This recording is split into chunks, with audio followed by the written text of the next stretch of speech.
Si vous étiez poursuivi par 6 monstres terrifiants et que chacun d'eux voulait vous tuer de manière horrible, que feriez-vous ? Je vais vous expliquer les erreurs commises, ce que vous devriez faire et comment battre chaque monstre dans le film Scary Stories to Tell in the Dark. Ces enfants sont sur le point d'être traqués par le mal absolu. C'est la nuit d'Halloween et ils sont ici pour explorer une maison abandonnée. La rumeur dit que cet endroit est hanté par le fantôme d'un tueur d'enfants. Mais lorsque le jeune Augie apprend que des enfants ont été assassinés ici, il refuse d'entrer. Son ami Ramon n'a pas peur et insiste pour qu'il entre pour vérifier. Mais ils sont sur le point de découvrir un sombre secret qui les hantera pour le reste de leur vie.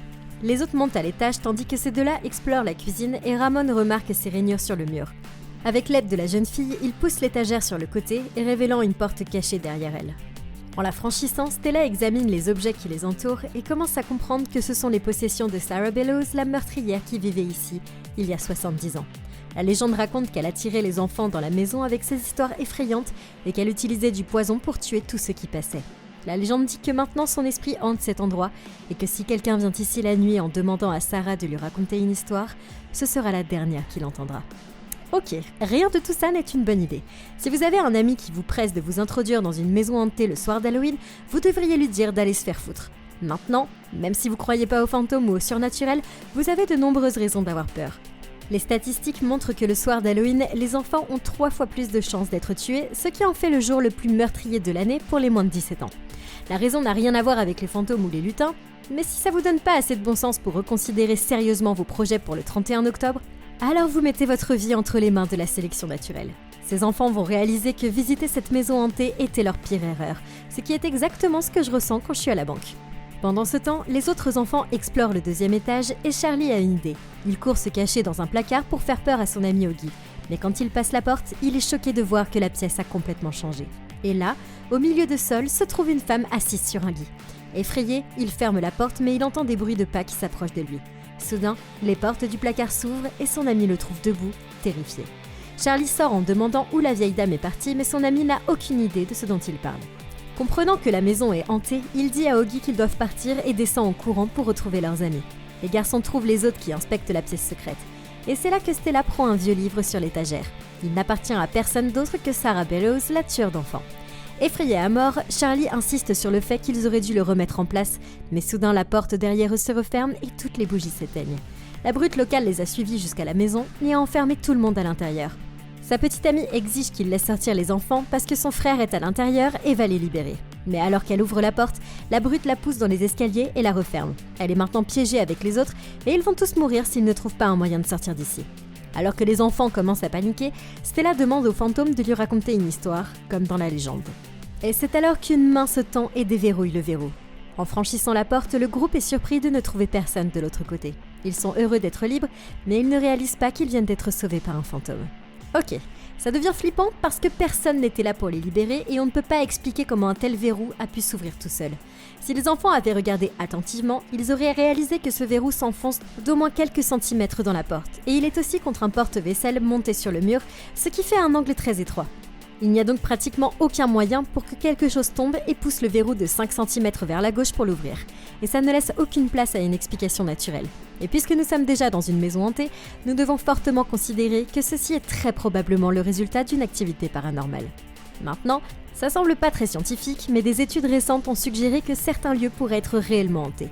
Selon l'étude, si un lieu a déjà fait l'objet de plusieurs rapports d'activité paranormale et que quelqu'un qui n'est pas au courant de ces rapports visite le lieu hanté, il a statistiquement beaucoup plus de chances de faire l'expérience de phénomènes paranormaux que n'importe où ailleurs. Alors ça ne prouve pas que les fantômes existent, mais il s'agit d'une forte corrélation de circonstances et ça devrait suffire à vous effrayer à l'idée de visiter une maison hantée au milieu de la nuit. Dans la majorité des cultures du monde, un fantôme est défini comme l'esprit d'une personne décédée qui refuse de partir. Mais ce qui est intéressant ici, c'est qu'ils doivent s'ancrer dans le monde réel en se reliant à une personne, un lieu ou à un objet. Maintenant, puisque ce livre appartient à la fille qui est morte ici, il y a de fortes chances que le livre lui-même soit l'encre qui retient l'esprit de Sarah Bellows. Ces enfants vont vite se rendre compte que sortir ce livre de la maison était une énorme erreur parce qu'il va invoquer 6 monstres terrifiants pour les traquer et les tuer. À la maison, Stella prend le livre qu'elle a volé au manoir et l'ouvre pour lire les histoires effrayantes qu'il contient. Mais il y en a une qui attire son attention.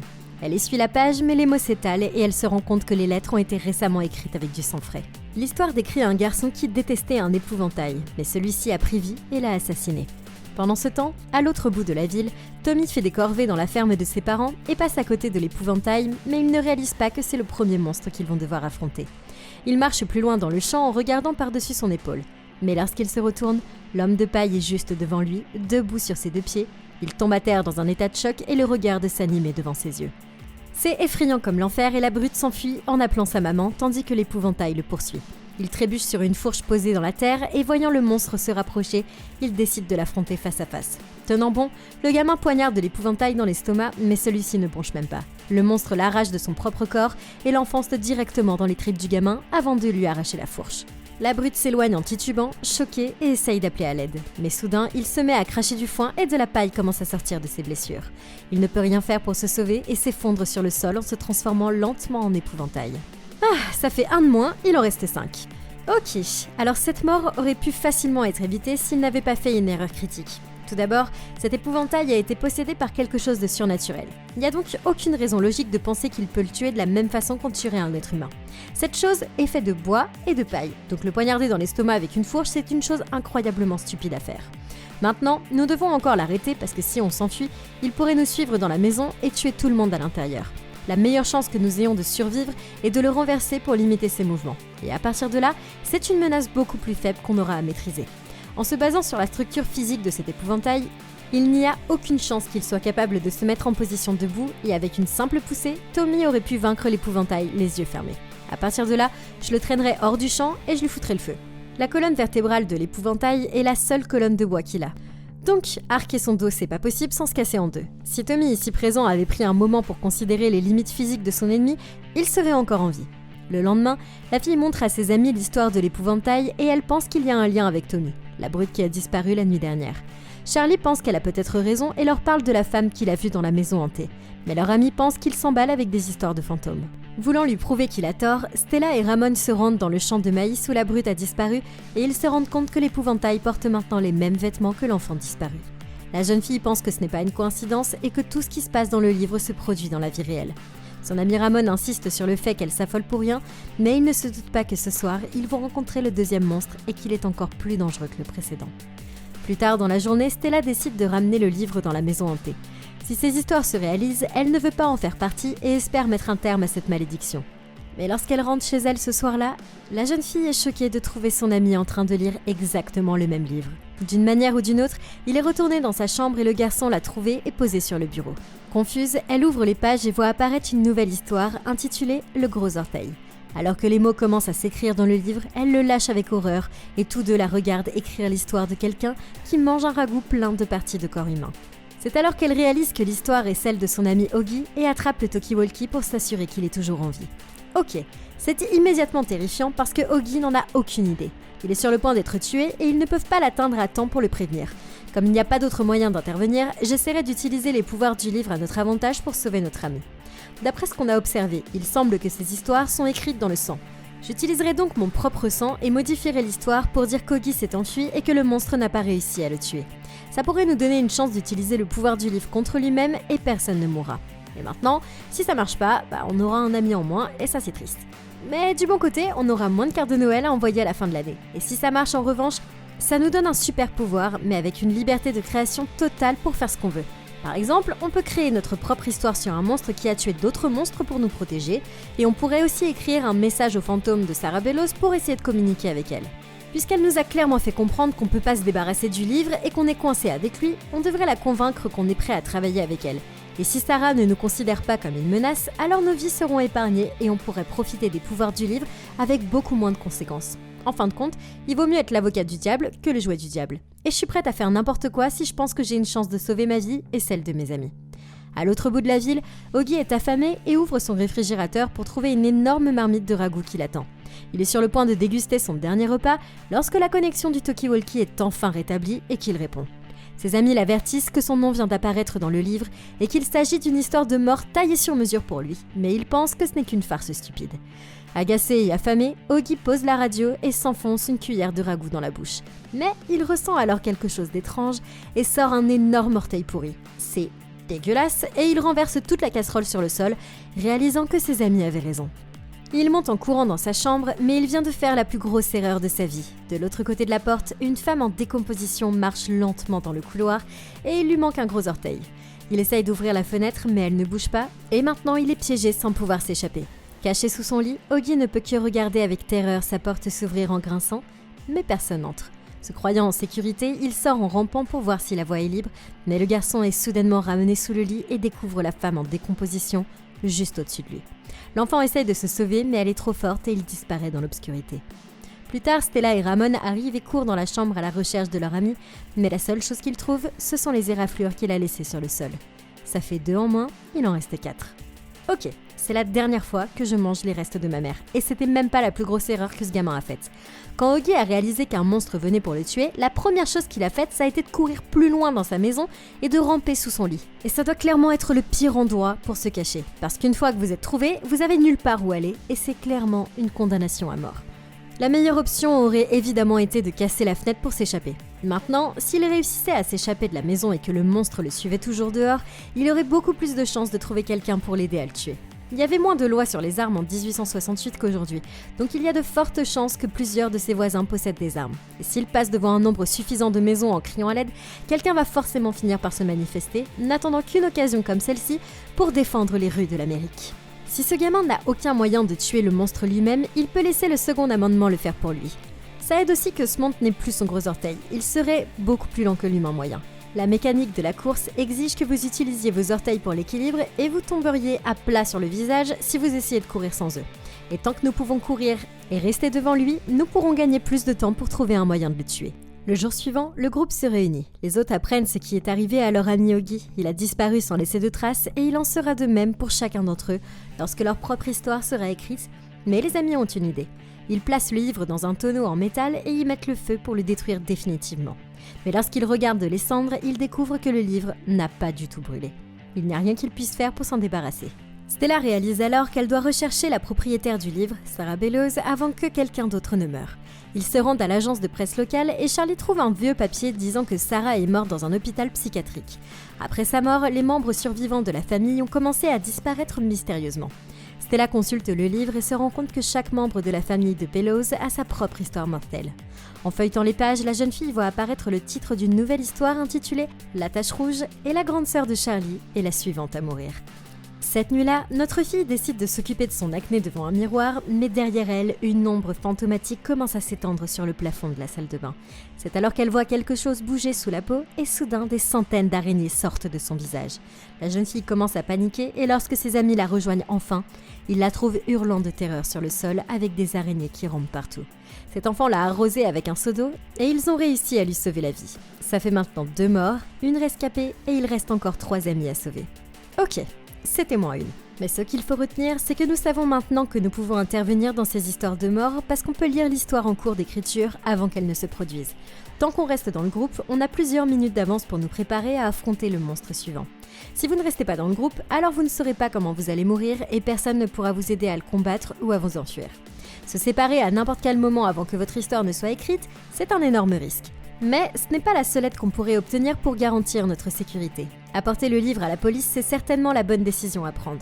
Les flics vont penser que vous êtes le principal suspect dans 2 affaires de meurtre distinctes parce qu'il y a littéralement un enregistrement des meurtres et ce livre écrit avec du sang, mais ce n'est en fait pas une mauvaise chose. Tout d'abord, il y a un moyen facile de prouver que ce livre est surnaturel.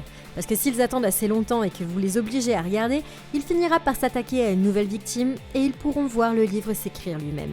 Nous pouvons aussi facilement leur démontrer que rien ici ne peut détruire ce livre, ce qui brise les lois de la physique et ils n'auront pas d'autre choix que de nous écouter. Maintenant, s'ils décident d'ignorer la preuve qu'on leur donne, alors c'est pas très grave non plus. Parce que si nous sommes le principal suspect dans leur enquête, alors la police surveillera tous nos mouvements. Et quand un monstre se montrera pour nous tuer, ils pourront peut-être nous sauver la vie. Au moins, on pourrait attirer le nouveau monstre directement vers la police et on pourrait enfin voir la couleur de l'argent de nos impôts. Le lendemain, les amis qui ont visité l'hôpital trouvent des dossiers sur Sarah Bellows quand elle était encore patiente ici. Ils se faufilent dans une zone interdite et cherchent la salle où sont conservés les anciens dossiers. Mais Charlie ne veut pas y aller et il est terrifié à l'idée d'être le prochain. La fille lui dit d'attendre pendant qu'ils vont chercher, mais il décide de prendre l'ascenseur pour sortir tant qu'il le peut encore et laisse les autres derrière lui. Pendant ce temps, Ses amis se rendent dans la salle des archives et découvrent le dossier médical de Sarah Bellows. En le lisant, ils apprennent qu'elle a été enfermée par sa propre famille et que le médecin qui supervisait le dossier était son frère qui l'a torturée à l'aide d'horribles traitements médicaux. La jeune fille sort un cylindre de la boîte et Ramon reconnaît ici qu'il s'agit d'un enregistrement audio. En l'écoutant, ils entendent le médecin interroger Sarah en lui demandant d'avouer qu'elle a empoisonné les enfants. La femme insiste sur le fait que du mercure provenant de l'usine de papier de la famille s'est déversé dans l'approvisionnement en eau. Et Ramon réalise que sa propre famille l'a piégée pour des crimes qu'elle n'avait pas commis. C'est alors qu'elle commence soudainement à raconter une histoire sur leur ami Charlie. Et terrifié, il réalise qu'il est sur le point de mourir s'il ne le sauve pas. À l'étage, Charlie est complètement perdu et tente de trouver une sortie quand tout à coup, une alarme se déclenche alors que les feux de l'hôpital passent au rouge. Arrivant à une intersection, il voit une énorme silhouette pâle marcher vers lui au bout du couloir et court dans la direction opposée. Mais la même silhouette est aussi de l'autre côté. Partout où il va, il n'y a pas d'échappatoire parce que le monstre apparaît au bout de chaque couloir et se rapproche lentement. Finalement, il les entoure de tous les côtés et la dame pâle enlace le garçon en l'absorbant dans son corps. C'est horrible et il n'y a rien qu'il puisse faire pour s'échapper. Quand ses amis arrivent, il a disparu et la seule chose qui reste de lui est son stylo. Ça fait 3 en moins, 1 rescapée et 2 à venir. Ok, ce monstre est effrayant et elle est comme une grande tante qu'on voit toujours lors des réunions de famille et dont on peut rien faire pour éviter les étreintes étouffantes. Maintenant, si on ne panique pas, on pourra survivre facilement si on utilise notre temps sagement pour observer notre environnement et trouver des choses à utiliser à notre avantage. Tout d'abord, il y a beaucoup de pièces dans ce couloir et ça vaut la peine de regarder si l'une d'entre elles a une fenêtre à briser pour s'échapper. Il semble qu'aucune des pièces n'ait de fenêtre. La meilleure solution ici, c'est de traverser le monstre en passant au-dessus de lui par ce conduit de ventilation. Il ne serait probablement pas trop difficile à trouver des tables et des chaises dans certaines de ces pièces. J'essaierai donc d'en rassembler autant que possible au milieu de l'intersection des couloirs, puis je les alignerai de manière à obtenir une plateforme au-dessus d'elles. Les tables les empêcheront de m'atteindre et ça me laissera le temps d'essayer de desserrer la grille de ce conduit de ventilation pour ramper et sortir du bâtiment. Maintenant, si on ne parvient pas à ouvrir la ventilation, on est déjà au moins à plusieurs mètres au-dessus d'eux et on pourrait facilement sauter par-dessus le monstre dans la direction qu'on veut. Tant qu'on continue à délimiter la menace, on peut chercher une sortie sans se faire serrer à mort par la grande tante. Ce soir-là, Stella et Ramon sont emmenés au poste de police après avoir été surpris à l'hôpital. Le shérif leur demande ce qu'ils savent sur les enfants disparus et il lui parle du livre et de ses pouvoirs, mais il ne les croit pas. Le shérif ne les laisse pas partir sans qu'ils aient donné de véritables réponses et ils passent la nuit en prison. C'est le pire endroit où ils puissent se trouver parce qu'un autre monstre arrive et qu'ils n'ont nulle part où aller. Plus tard, le shérif s'aperçoit qu'une nouvelle histoire est parue dans le livre et interroge les enfants à ce sujet, mais ils sont interrompus lorsque toutes les lumières du poste s'éteignent. Son chien commence à grogner à cause d'un bruit dans l'autre pièce. Le shérif va donc enquêter, mais quelque chose tombe soudainement de la cheminée et le policier réalise qu'il s'agit d'une tête coupée. La tête commence à bouger et le shérif lui tire dessus jusqu'à ce qu'il n'ait plus de munitions. Mais d'autres parties du corps coupé commencent à tomber de la cheminée et s'assemblent pour former un corps pourri dégueulasse. Le monstre brise le cou du shérif et jette son corps contre les barreaux de la prison avant de ramper dans la salle de détention pour trouver les enfants. Il essaye de passer à travers les barreaux de la cellule de Ramon, mais la fille attrape les clés de la ceinture du shérif et se précipite pour aider à libérer les 2 enfants avant que le monstre ne puisse entrer. Il quitte le commissariat et trouve une voiture de police pour s'enfuir. Mais c'est alors que le garçon dit à Stella d'aller à la maison hantée sans lui. Il lui suggère de parler au fantôme pour qu'elle puisse enfin mettre fin à la malédiction, pendant que celui-ci se débarrasse du monstre et elle accepte le plan. Se séparant de son ami, le garçon part en voiture de police tandis que la créature le poursuit. Soudain, le monstre atterrit sur le capot du véhicule et tente de s'introduire dans la voiture. Ramon fonce alors sur un semi-remorque et piège la créature entre le capot avant de s'enfuir vers la maison hantée, mais il est toujours en danger. En se séparant, le monstre s'échappe des véhicules et se réassemble pour continuer à traquer le garçon. Ok, c'est facilement le monstre le plus mortel jusqu'à présent. Mais ce n'est pas seulement parce qu'ils étaient enfermés en prison avec nulle part où aller. Tout d'abord, ces enfants auraient pu faire un bien meilleur travail pour convaincre le policier que ce livre est surnaturel. Il aurait suffi d'essayer de détruire le livre devant lui et le policier aurait vu que c'était impossible. C'est une preuve suffisante que quelque chose d'étrange se passe, mais il ne s'en est pas rendu compte avant qu'il ne soit trop tard. Ce flic a vidé son arme directement dans la tête du monstre et celui-ci n'a même pas bronché. Alors ça signifie que cette créature ne peut pas être tuée par la force. Et nous devons donc nous surpasser pour survivre. C'est aussi le premier monstre qui court plus vite qu'un humain. Donc même si on arrive à s'échapper de la prison, on ne pourra pas le distancer. Et ça limite sérieusement nos options. Donc on va devoir battre ce monstre ici, au commissariat, si on veut avoir une chance de survivre. Donc, nous devons d'abord comprendre ses limites physiques et essayer de les utiliser contre lui. La plus grande force de ce monstre, c'est aussi sa plus grande faiblesse. Cette créature peut attacher les parties de son corps, ce qui est vraiment génial, mais si c'est comme ça qu'elle a été assemblée, alors elle sera probablement beaucoup plus vulnérable autour de ses points de connexion. Ça nous donne un moyen de limiter sa capacité à nous blesser ou à nous pourchasser. Et à leur place, au lieu d'essayer de m'échapper, j'attendrai qu'il soit coincé entre les barreaux et je demanderai à Stella d'essayer de voler un de ses membres pendant que j'essaierai d'arracher sa tête de son corps. Si on parvient à séparer ses membres et sa tête et à nous enfuir avec, il pourra plus courir et nous poursuivre et son cadavre ne pourra plus voir où il va. Ensuite, on pourrait emmener les parties de son corps au milieu du lac le plus proche, les attacher à une brique et les regarder couler par le fond. Le monstre sera totalement préoccupé par la recherche et la récupération des parties manquantes de son corps et on aura vraiment le temps de nous échapper et de résoudre le mystère du livre avant qu'il ne nous retrouve. En arrivant à la maison hantée, Stella a supplié les fantômes de Sarah Bellows d'arrêter de tuer ses amis.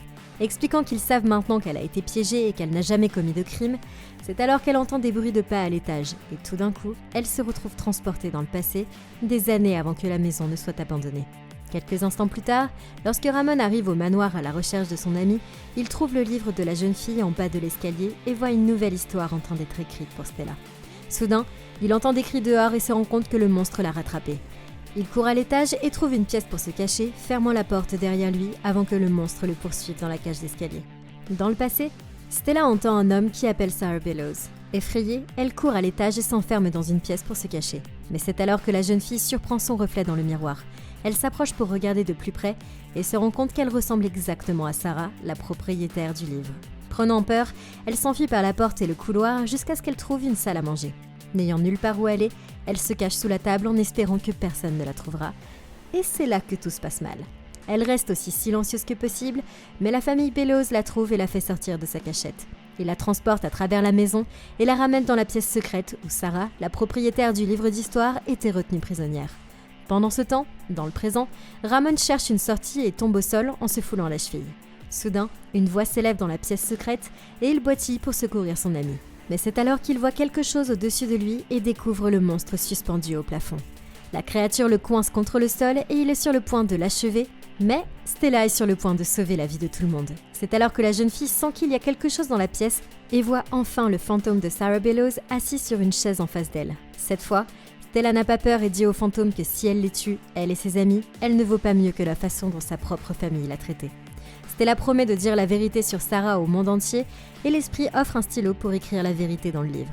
Stella écrit la véritable histoire du fantôme avec son propre sang et le fantôme pousse soudain un cri terrifiant. Sarah Bellows a finalement laissé libre cours à sa colère et lève la malédiction. Soudain, le monstre libère Ramon et tombe en morceaux sur le sol. Il boitille vers la pièce secrète et ouvre la porte pour trouver Stella. Les deux derniers survivants s'embrassent avec soulagement, heureux d'être encore en vie. Alors, qu'est-ce que vous en avez pensé? Et comment vous auriez fait pour battre aux Scary Stories? Comme d'habitude, vous me le dites dans les commentaires. Merci beaucoup d'avoir regardé la vidéo. N'oubliez pas de liker et de vous abonner. Et vous pouvez toujours retrouver la playlist Comment battre pour plus de vidéos comme celle-ci. Et d'ici la prochaine vidéo, passez une super journée.